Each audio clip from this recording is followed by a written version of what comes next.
Does this mean that we need to be a little more cautious about who exactly we admit into this country, given that we have large numbers of Muslim refugees coming in right now? Joining me is Act for America founder and President Brigitte Gabriel, along with national security analyst Arash Aramesh. Good to see both of you. I'll start with Brigitte. Look, it's bringing up some new concerns here, right, about who we let in. Does our system, our immigration system, need an overhaul? It absolutely does. And if this weekend shows us anything, it shows us exactly that. And to add to that, the news that came out of the Department of Homeland Security about giving over 850 people who were supposed to be deported out of our country, giving them citizenship. You know, Trish, this is shocking considering this is 15 years after September 11th. Now, September 11th, they told us, the 9/11 Commission report said we lacked imagination. Today, we cannot say we lack imagination. The enemy is telling us exactly how they're operating, what their goals are. We just need to open our eyes. But, you know, you yourself are an immigrant, Brigitte. I believe you came here from Lebanon. Do you think that, you know, we should be subjecting all of the folks that are coming here to this country today to better scrutiny, even if that meant perhaps you wouldn't get in? Well, I am a Christian immigrant who came to this country who has the same values as you do and as people from Western civilization. Right now, we are admitting people into our country who do not share our values, who are Islamic supremacists, who think that we are inferior to them, and who think they are on a mission from God to cause mayhem across the country, and who are not assimilating. So this is exactly, it's a very difficult subject, but this is a subject that we as a nation must tackle because we're dealing with a different ideology and a different set of values here. The reality is we're being forced to tackle it. You are absolutely right, and it's something that does need attention. I want to go to Arash for a moment, and it's tricky. We should point out that more than tricky because, you know, we are a nation that has been founded on the freedom of religion. So do you run the risk, Arash, of, you know, if you suddenly say, well, if you're Muslim, we're going to look twice at you, we're going to think about whether or not we're allowing you in, that seems to be at conflict with who we are. And yet at the same time, this religion has taken on a political identity that goes so far above and beyond what religion is supposed to be. And I will gladly defend the rights of every American, especially those Muslims who don't share the same religion as I do. I'm a secular progressive.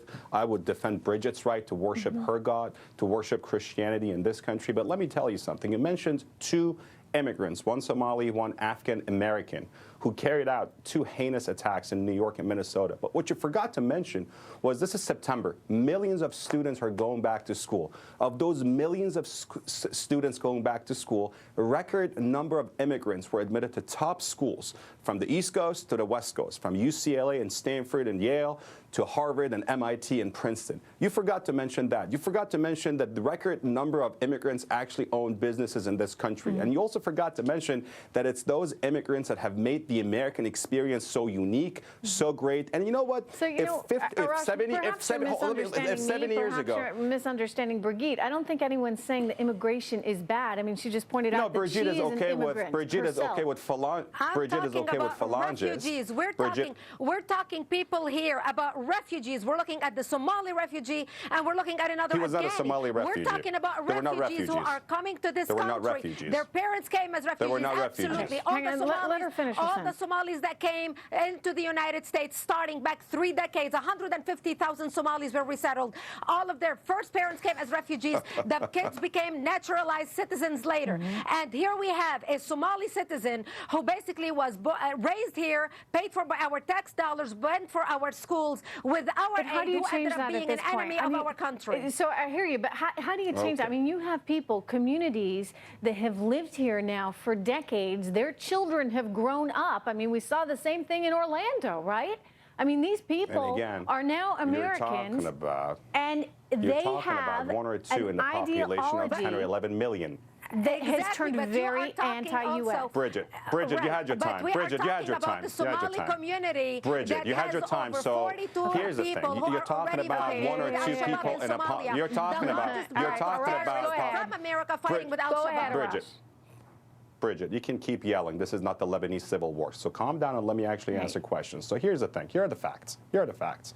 Bridget, you came here because of the Lebanese civil war, but you want to deny the fact. You want to deny the right and the privilege to many Syrian women and children who want to seek refuge because of ISIS. That's fact number one. Two, just because 2 or 3 people, individuals, in a population of 10 or 11 million have committed heinous atrocities, you want to paint the entire community with the same brush. Third, as I said, I'm terrified of religious zealots, including radical Christians like you who feel superior to me as an atheist or to Muslims because of their religion and feelings. And fourth, that is your opinion. And by the way, we have arrested over 226 Muslims judged with terrorism. Cutting me off is not going to save you from a losing argument. Muslims. Those are Talking the facts over in the me United is not States. going to save you from a bad argument. Before you accuse other people. Cutting me off again is not going to save you from a losing argument, Bridget. Last word to you, Arash. Can you at least agree? I mean, when you see this report out of DHS today saying that they offered more than 800 people citizenship instead of deporting them,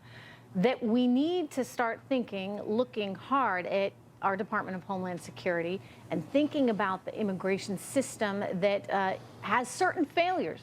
You got to admit, that report alone shows failure on behalf of the U.S. government.